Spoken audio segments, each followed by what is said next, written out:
大家好啊，看我像不像那个墨西哥毒枭？我也不知道为什么他们墨西哥毒枭老是不穿正经衣服，老是穿个浴袍之类的。今天我在外面跑了一天，想见到师傅，也没见着，也累了。回来洗了个澡。师傅发话说想和我当面谈，我也不敢怠慢，做弟子的嘛，是吧？师傅都想当面谈了，着急忙慌的就来了。来了以后呢，也没遇上，还是挺遗憾的。我觉得呀，现在法轮功面临两类危机。一类危机呢，就是比较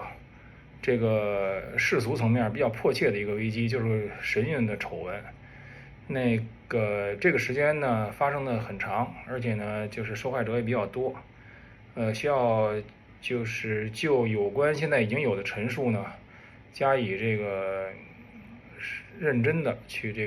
进一步了解。这是事务层面的这个危机。那还有一个危机呢，其实就是法轮功这个法理层面的这个危机。因为这个师傅最近的这些经文吧，其实和这个20几年前讲的那些基本道理啊，其实有一些重大的不同。比如说吧，对于这个弟子所遭受磨难的这个看法，不同地方实际上是非常多的。就是在任何一个门修炼中啊，你看这个修炼者的他的如何看待磨难，其实这是一个非常基础的、非常 fundamental 的神学问题。就是说，它是整个神学的根基之一，就是你如何看待苦难。那么现在很多就是其他的宗教中的修炼呢，其实也在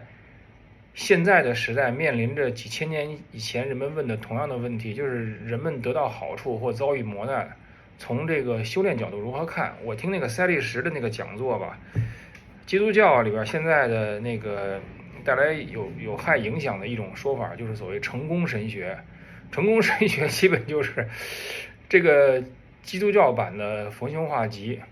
然后法轮功版的法轮功里边的佛性化集就是基督教版的就是法轮功版的成功神学。就是你来到这儿，我们师傅替你找钥匙，替你洗澡的时候热水放到88度，不知道是不是还替你搓背，我就不太清楚了。反正这就是逢凶化吉吧，就是你来这儿你是能得到好处的。而正如这塞利什在他的讲道之中讲的，就是说实际上真正的人啊，要有真正的信仰的时候，他改变的是你对苦难的态度，并不是改变苦难本身。就这点我实际上非常同意的。这个我也在我自己的就是这些心得分享之中也多次谈过。包括以前我做节目，就是生活和修炼不是两张皮，谈的就是说你要在这种种种的挑战和苦难当中活出你全新的人生嘛。其实我觉得就不管哪个法门，你如果真正修炼的话，你经历过真正的考验啊什么的，你对这个问题自然就会有一个比较好的或者就比较贴近生命真实的看法。而法轮功里边的这些人呢，一方面鼓吹逢凶化吉，但实际上呢，从师傅那儿能给弟子的，在世间能给弟子的其实挺少的。就看师傅身边的那些重要的那些负责人，在40、50岁上下或者不到60岁就纷纷去世，就可见一斑了，对不对？那么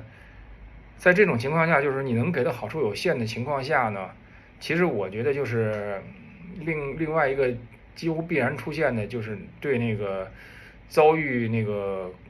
困难的弟子的鄙视和斥责。因为必须及时斥责你，才能使得你感恩，哪怕是找到一点小钥匙，那种所谓的恩吧。所以整个这种感恩戴德啊，还有逢凶化吉这一整套东西，都实际上是有害的。在法轮功群体里边，这个错误实践已经实践很长时间了，再加上最近师傅在这个经文中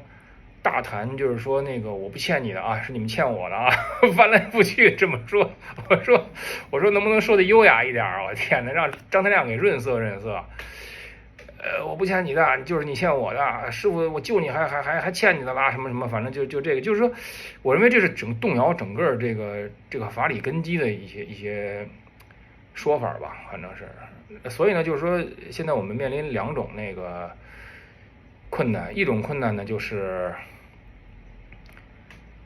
世俗事物中呢有可能涉嫌触犯刑律的这种丑闻，